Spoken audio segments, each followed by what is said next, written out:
And we're live. Welcome to episode 2 of Athletic Insights. I'm joined today by my guest, Dr. Andy Thomas. Dr. Thomas, how are you doing? I'm doing well, thanks, Zach. Thanks for having me on your podcast. No, I really appreciate having you and the community and people outside the community listening to this or watching this on YouTube.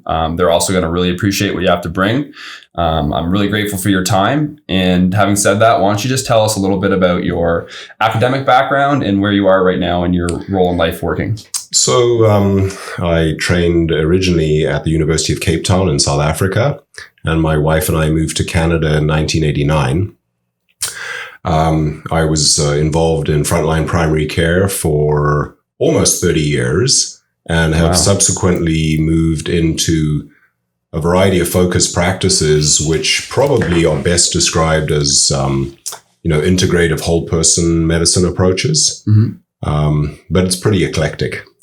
And then as far as my interest in youth athletics, both my sons were involved in a variety of minor sports.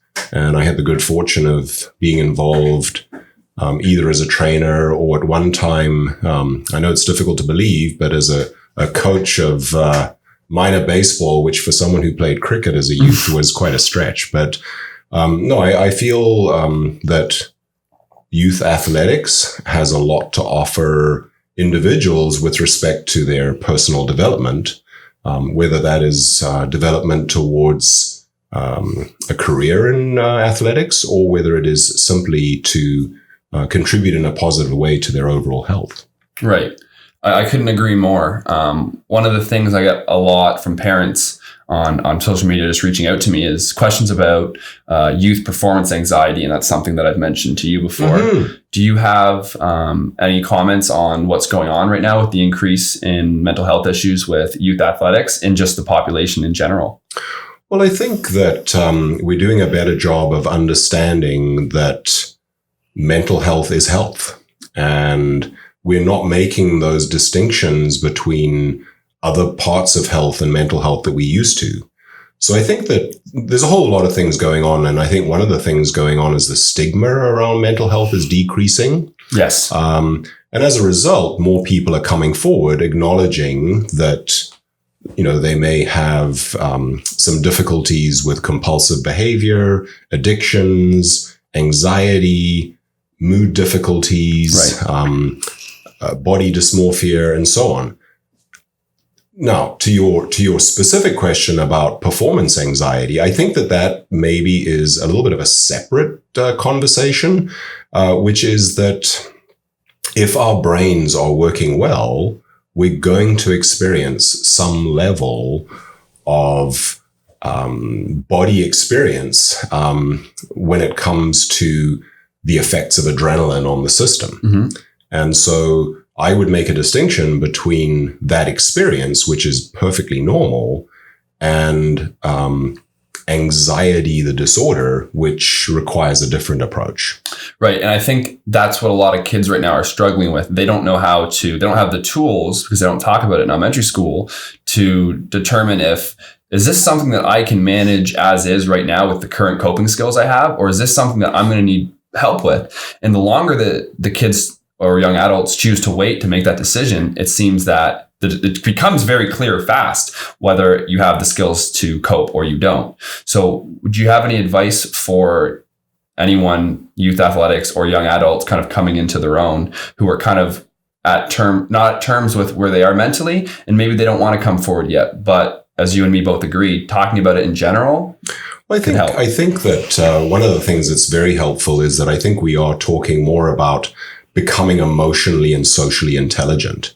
Mm-hmm. And so, rather than suppressing our experiences of life, we're expressing those in a number of different ways.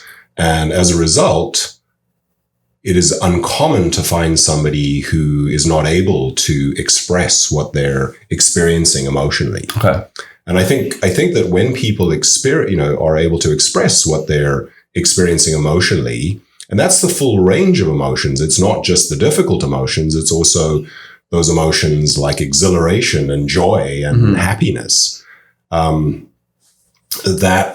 I think is bringing some color to the black and white. Right. And so I think that my experience with young people is that they are doing a way better job of expressing themselves emotionally than certainly when I was a younger person. Right.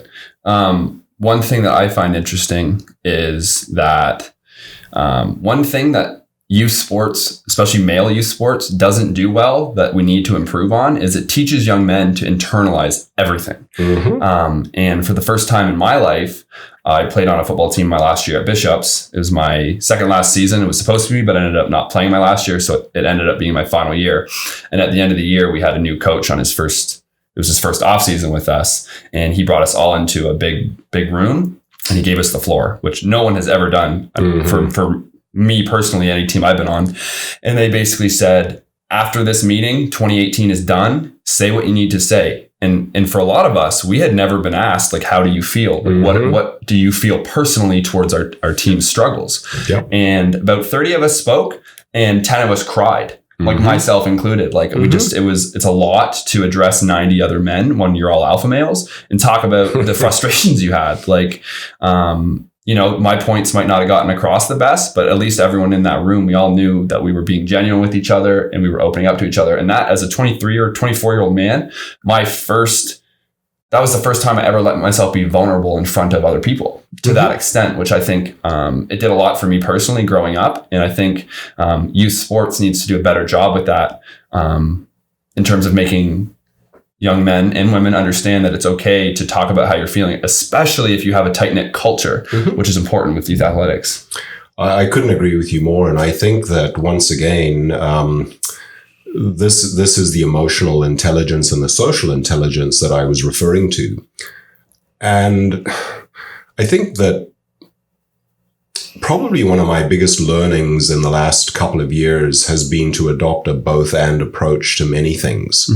And so for me, it is both the expression of a range of emotions, but also the acknowledgement of whatever culture we find ourselves in. And in the same way that each individual has their strengths, their vulnerabilities, the things they would like to develop, the things they would like to work on, I think the same is true for teams and for cultures. And I think this is one of the things that I'm seeing more and more, whether it is in the environment of bigger institutions like some of the hospitals I work at, or whether it is universities or teams, where there is this identification that cultures are just the same as individuals, that they have limitations, they have strengths, they have things they can work on, they have vulnerabilities. And I think there's been a reluctance in the past for the institutions to acknowledge that range of experience. When you say institutions, are you talking about the governing bodies in general? It can be anything. I think that sometimes the collective reflects the individual, but I find there's always a lag of maybe 5 to 10 years between the individual experiences and the change of culture. Gotcha. And, so, this year in particular, some of the cultural change at higher levels of men's hockey really caught me by surprise. With the NHL? Absolutely. Right. Okay. I was pleasantly surprised that, the culture is being called out on, having this very linear idea about what being a man is. Right. And a professional hockey player. They're changing that as well. Exactly. Yeah. And for the better. And once again, it's that both and, I've been so impressed over the years with athletes who have had that holistic view on life, that they participate in the community. There's some athletes that visit, for example, CHIO, and that authentic interaction between them and children who are in a very difficult position. But at the same time, they're able to inspire children who are looking to be the best versions of themselves. So, that I think, that culture that is being developed amongst professional athletes, I think, speaks well for the future, for sure. Right. And, we can't talk about an entire whole big picture health model without talking about nutrition, of course. Mm-hmm. What you put into your bodies matters. When you put it into your body matters. Meal timing is important. But one of the things I'm actually noticing with a lot of my clients over the last couple of years is that I have a far better my clients will have a far better response to their training and their nutrition when you understand the psychology that goes to nutrition. And a lot of my clients will say, I had a cookie, and they're beating themselves up about it. Like they're really upset at themselves. And I find once I can shift their mindset to balance and understanding that it's not about being perfect all the time. It's about consistency. Find foods that you'll eat all the time, that you'll eat consistently, that have the proper micronutrients, the macronutrients you need, and find balance. But it's the people I find who have that, I had a cookie and now I'm not going to eat carb for 3 weeks, who are like mentally punishing themselves. They're not getting the results they want. Mm-hmm. I think that the one word that is going to be important for every young athlete to incorporate into their lexicon is choice. Mm-hmm. And I think that when they recognize that they have some control over the choices they make, they end up making better choices. Right. Because they're no longer making those choices on being told what they should be doing. They're actually understanding what sleep does, what good nutrition does, what positive relationships do, mm-hmm. What mindful practice and relaxation does. And so I think once they understand how that benefits them, mm-hmm. they start incorporating these things into their into their whole practice. And the routine. Exactly. Right. And so I see that, not only individual athletes, but more and more coaches are recognizing that it's not just the practice of the particular discipline. It's also all those other things that make up part of a whole person's life. It's each person's response to each stimulus as a whole, right? Absolutely. Perfect. Absolutely. And so I think people are being more aware that if you sleep poorly, or if you eat poorly, or if you're not relaxed, those things are going to influence performance. Absolutely. One of the things that I personally take very seriously is my quality of sleep, mm-hmm. the quality, the duration. I'm 25 years old and I still get 10 hours a night, and I'm going to continue to get 10 hours a night as long as I can. Yeah. Right now I'm young, unattached. I work for myself, so I can get away with that. But a lot of these young kids, they're staying up on their social media and on their screens until midnight, and they're getting 6 hours of sleep and going to school and trying to function at a high level. And it just turns into this domino effect of being overtired and chronic fatigue. And then they just kind of stop having the energy to do what they love. So one thing that this podcast is designed to do is to be a resource for youth sports coaches, to have wonderful guests like Dr. Thomas give some quality information that they could use in practice and actually apply to their practices. So when you're dealing with, and you've coached yourself, so when you're dealing with a volunteer coaching position, that coach probably has a full-time job. Mm-hmm. He could be married. He has lots of other things going on in his life. What are some small practices do you think that youth sports coaches could do to create culture, and also in creating that culture, a culture of prioritizing nutrition and sleep and fun at a young age? Well, I think that as a recovering insomniac, I can definitely speak to this.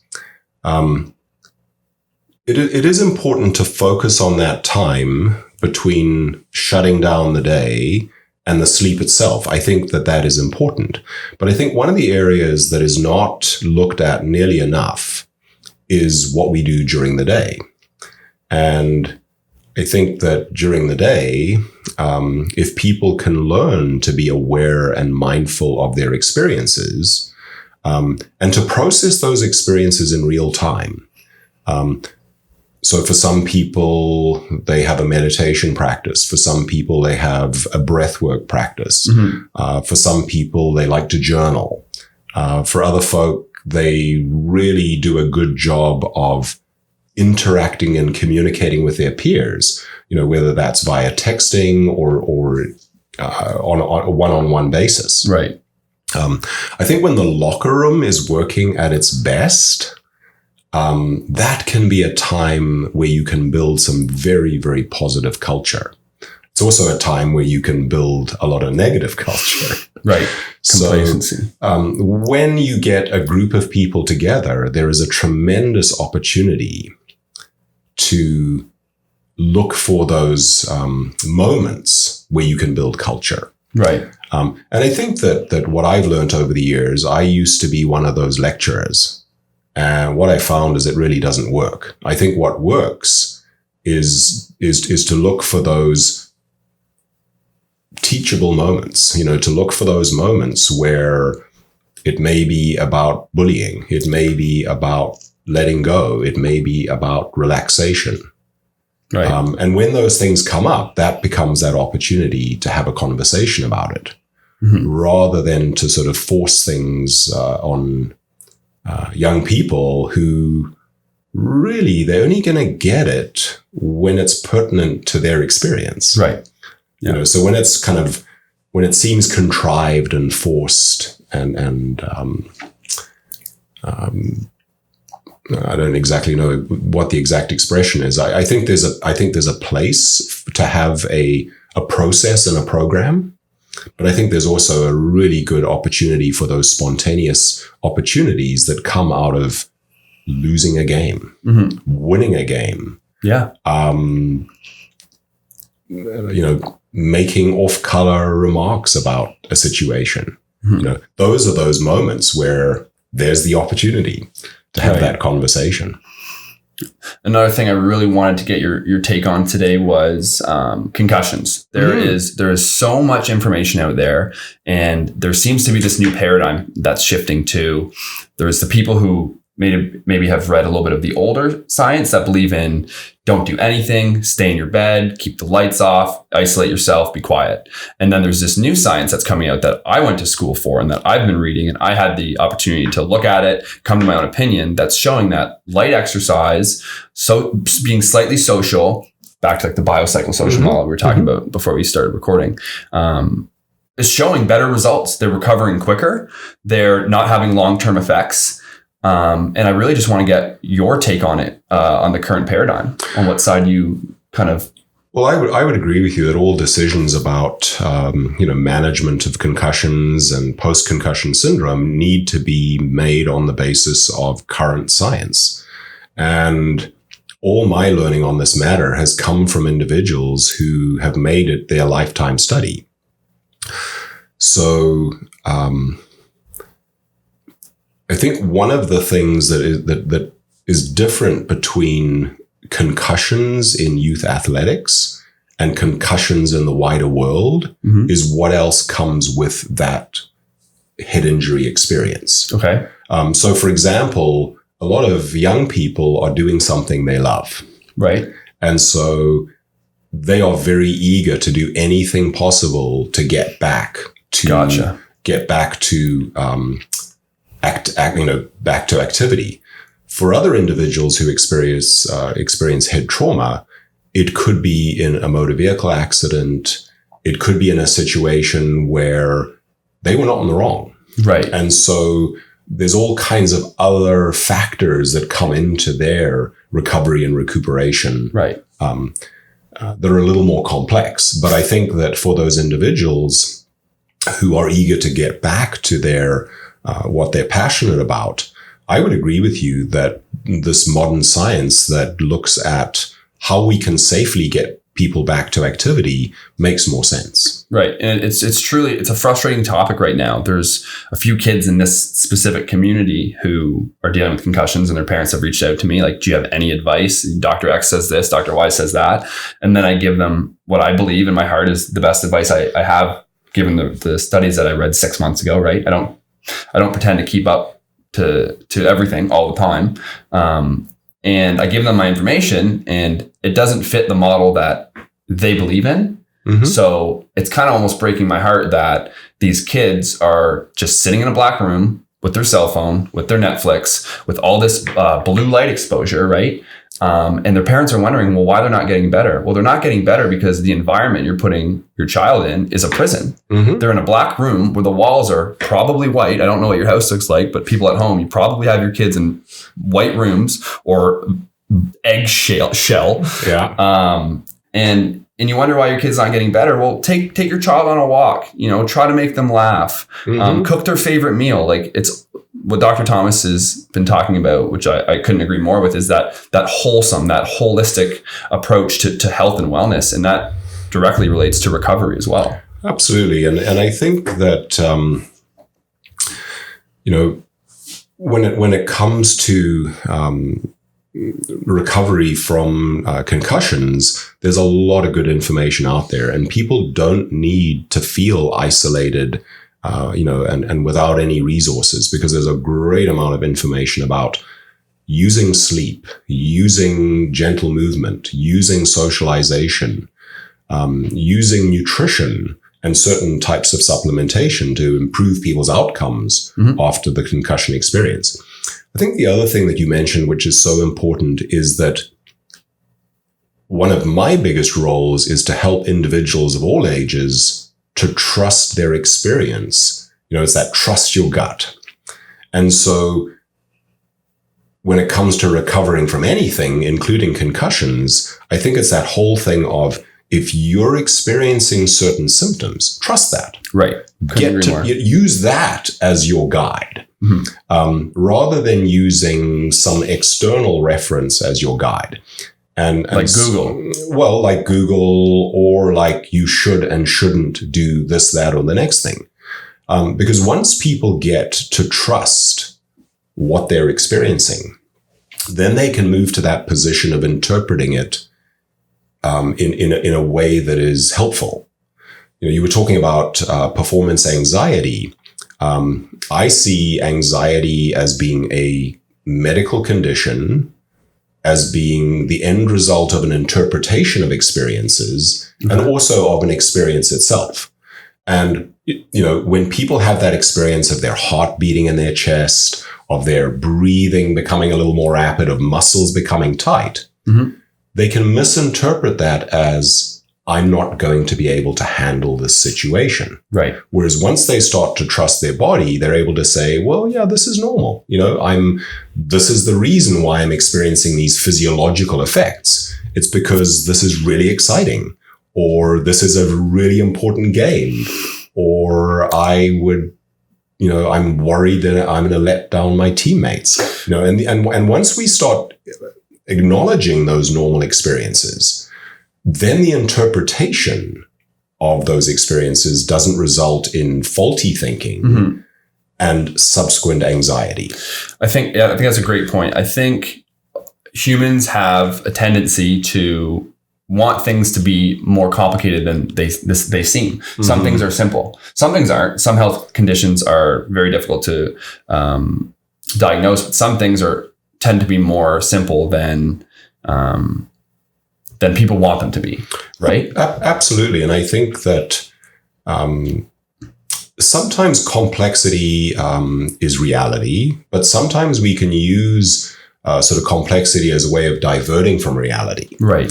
And so I know that when I was uncomfortable with, my knowledge about, being a trainer on a team or being a coach on a team, it's easy to distract by focusing on the issues that the team is having. Whereas sometimes I think, you mentioned becoming vulnerable. Sometimes I think if we are willing to speak the truth, we're able to say, I don't really know too much about this, but I'm willing to work with you. Right. And maybe we can learn together. Mm-hmm. So we're going to wrap it up here. The last question I'm going to ask you is any general advice for youth sports coaches and parents trying to, develop their child, trying to instill these important beliefs that I completely agree with your view on the world and your view on health and the whole holistic side of it. But not everybody does. So if you want to just take it from there. I'm going to just go with my mantra, which is both and. Right. It's put in 100% effort and have fun. Yeah. We don't have to make these things mutually exclusive. Mm-hmm. And so, I'll leave you with both and. All right. Well, Dr. Thomas, this was episode 2 of Athletic Insights, and thank you for your time. You're very welcome. We're out.